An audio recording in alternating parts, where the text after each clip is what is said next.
দেখুনি তোর কথাই বলছিলাম রে কনক। আমার কথা? যাক, তাহলে হাঁদাটা শুনেনি। হ্যাঁ রে, দেখ না সারাদিন যা দখল যাচ্ছে দেখতেই তো পাচ্ছিস। উফ, গা হাত পা যন্ত্রণা একেবারে ছিঁড়ে যাচ্ছে রে কনক। তোর চিন্তা কিসের রে ঝিলমিল?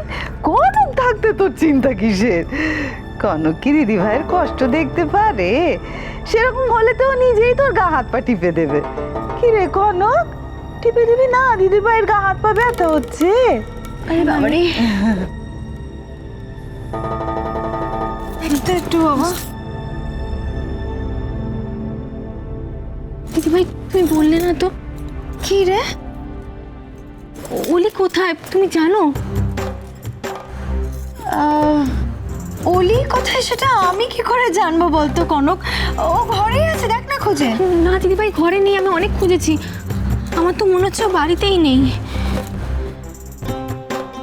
কি রে, তোর ননদ বাড়িতে নেই? হ্যাঁ মামি, দেখো না আমার খুব চিন্তা হচ্ছে। ও কখনো এরকম করে না, যখনই কোথাও যায় নয় আমাকে না হলে দিদিভাইকে বলে যায়। আমার তো মনে হচ্ছে মাও কিছু জানে না। আমার খুব ভয় করছে মামি, যদি কোনো বিপদ। একদম ঠিক বলেছিস কনক। হ্যাঁ, বিপদ তো হতেই পারে। তা হ্যাঁ রে, তুই এই বাড়ির আর কাউকে জানিয়েছিস নাকি ব্যাপারটা? না না দিদিভাই, বাড়িতে জানালে অলিকে সবাই খুব বকবে। মা তো অলিকে বাড়ি থেকেই বেরোতে বারণ করেছিল। এখন যদি সবাই শুনে যে ও এত রাত বাড়ি ফেরেনি তাহলে। সে কি রে, মিসেস ইন্দিরা চৌধুরী জানেন না কো? মাকে বলা যাবে না মামি, মা জানলে খুব রেগে যাবে। এই আবার কি কথা রে কনক?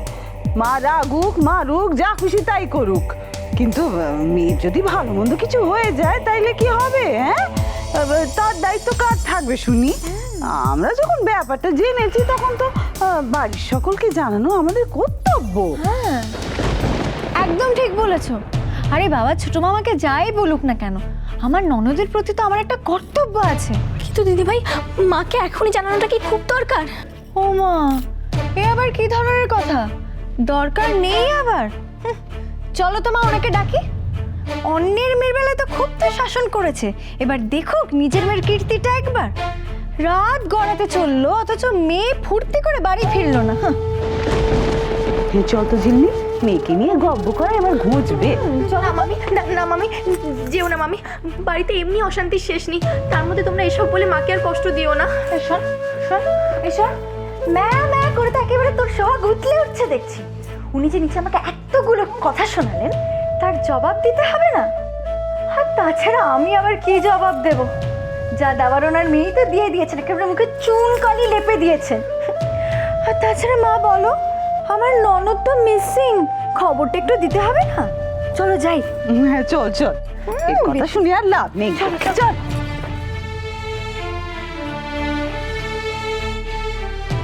কি হবে এবার? ওরা মাকে বলে দিলে ওর কি অবস্থা হবে সেটা ভেবেই তো আমার ভয় করছে। কি করব আমি? কি ব্যাপার কর্তামশাই? হ্যাঁ, এই বুড়িটার কাছে শুতে এলে যে বড়, এই সময় তো তোমার দেখাই পাওয়া যায় না। কেন রাঙামা, তোমার কাছে আসতে কি আমার সময় লাগে নাকি? আজ ইচ্ছে করলো তোমার কাছে থাকবো তাই চলে এলাম। ও রাঙামা, একটু মাথায় বিলি কেটে দাও না। জানো কর্তামশাই, এখন তো আমার কোনো কাজ নেই, সারাক্ষণ এই ঘরে বসে বসে স্মৃতিচারণ করি।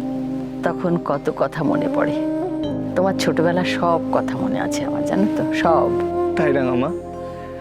আচ্ছা, আমি ছোটবেলায় কি করতাম? তুমি ছোটবেলাতে সবচেয়ে আমার ন্যাওটা ছিলে। দুষ্টুমি করেছো, কেউ বকুনি দিল বা কোনো কারণে অভিমান হলো, তখন তোমার আশ্রয় ছিল আমার ঘরটা।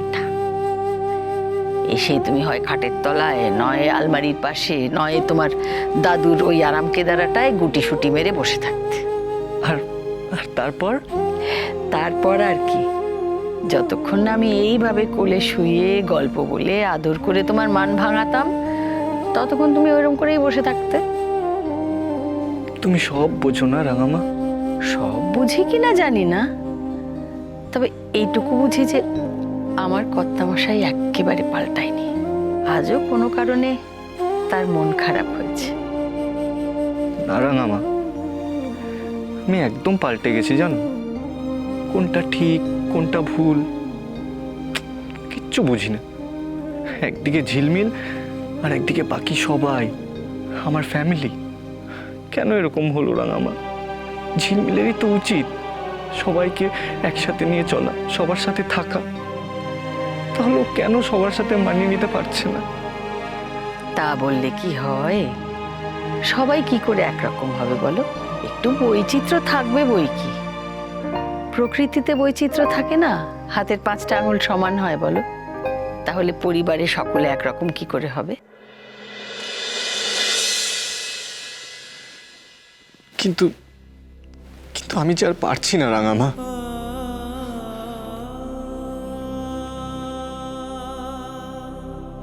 আমি আমি হাঁপিয়ে উঠেছি।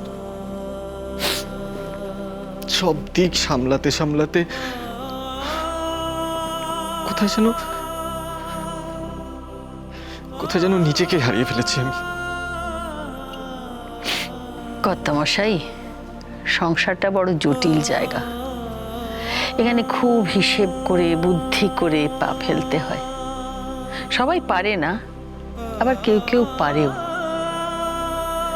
দেখো, বৌমণিকে তুমি যেদিন এই পরিবারের যোগ্য করে তুলতে পারবে, তোমার মা, তোমার ছোট মা, তাদের পাশে দাঁড় করাবার উপযুক্ত করতে পারবে, সেদিনে দেখবে তোমার জীবনটা অনেক সহজ হয়ে গেছে।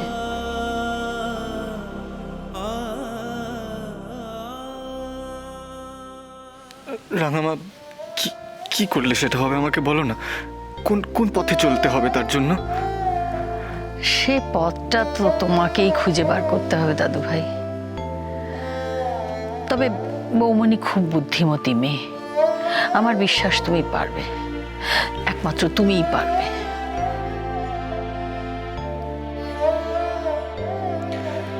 আমি বদলাইনি রাঙামা, আমি একটুও বদলাইনি। আজও তোমার কাছে এলে আমি খুব শান্তি পাই, খুব।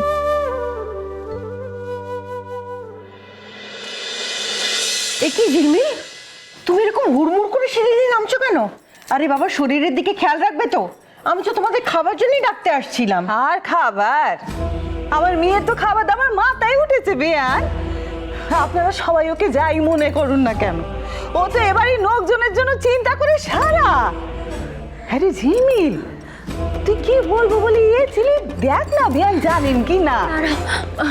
মা, ছোট মাকে শিগগিরই ডাকুন। উনি কোথায়? কেন, কি হয়েছেটা কি? তোমার মা কি বলছেন? কি হয়েছে কি হয়নি বিয়ান, এত কিছু হয়ে গেল, আপনারা কি কেউ জানেন যে উনি বাড়িতে নেই? কো সে কি? হ্যাঁ, দেখলি ঝিলমিল, তুই চিন্তায় চিন্তায় ননদের চিন্তায় ওপর থেকে নেমে এলি, আর এ বাড়িতে তো আর কেউ কিছু জানেই না। কো কিন্তু ওলি গেল কোথায়? সেই জন্যই তো বেয়ানকে ডাকা। ওনাকে একটু ডাকেন, উনি কোনো খবর রাখেন কিনা সেটা দেখি। রাত কটা হলো সে খেয়াল আছে? সত্যি তো, রাত তো অনেক হলো। আচ্ছা, ও কারুকে বলে বেরোয়নি? না না, কেউ কিছু জানে বলে তো আমার মনে হয় না। আর এবারের অদ্ভুত নিয়ম আমি দেখেছি, যত শাসন যা কিছু সব কিছু বাড়ির বউদের জন্য, আর মেয়েদেরকে তো প্রশ্রয় দিয়ে একেবারে মাথায় তুলে রাখা হয়। এই যে ওলি রাত বিরেতে বাড়ি ফেরেনি, কেউ কি কোনোদিনও কিছু বলবে ওকে? বলো মা, কেউ কিছু বলবে?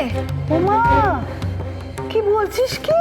সারা রাত মেয়ে বাইরে থাকবে, কেউ কিছু বলবে না? কো বাপ রে বাপ, এতেই ওনার এত বাড়াই করা নিজের শিক্ষা দীক্ষা, শাসন আর সংস্কারের।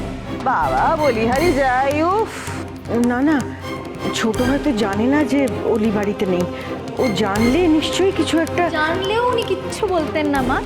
উনি ওনার নিজের মেয়ে, নিজের ছেলের বউ, এদেরকে কিছু বলার সময় কোথায় আছে ওনার? উনি তো সারাক্ষণ শুধু আমাদের দুজনের খুদ ধরতে ব্যস্ত। ঝিলমিল মা, কি হয়েছে? এত চেঁচামেচি আমি রাঙামার ঘর থেকে শুনতে পেলাম। চেঁচামেচি করার মতন তো ব্যাপার বাবা জীবন। আমরা গ্রামে গঞ্জের মানুষ, বাড়ির মেয়ে যদি কিছু না বলে করে বাড়ি থেকে বেপাত্তা হয়ে যায়, তাইলে চিন্তা ভাবনায় আমরা একটু গলা চড়িয়েই ফেলি। বেপাত্তা না বলে কই মানে? দেখ না ব্রো, অলি নাকি বাড়িতে নেই। কারুকে বলেও বেরোয়নি। এত রাত হয়ে গেছে, চিন্তা হয় না বল? কি বলছো তুমি? উলি বাড়িতে নেই, কিন্তু ছোট মা তো ওকে এখন বেরোনোর পারমিশন দেবে না। গেল কোথায়? সে কথাই তো বলছি, একটা মেয়ে বাড়ি থেকে বেপাত্তা হয়ে গেল, কারো কোনো খবর টবর নেই। ইন্দিরা দেবী এত ব্যস্ত মানুষ যে ওনার খোঁজ নেওয়ার সময় নেই। তা ডাকো, তোমার ইন্দিরা দেবীকে ডাকো, আমি জিজ্ঞেস করি এ ব্যাপারে ওনার কি বক্তব্য। মামি মায়ের মন মেজাজ একদম ভালো নেই। ভাই ভাই ভাই তুমি একটু মামিকে বোঝাও না, চেঁচামেচি করে কি লাভ বলো?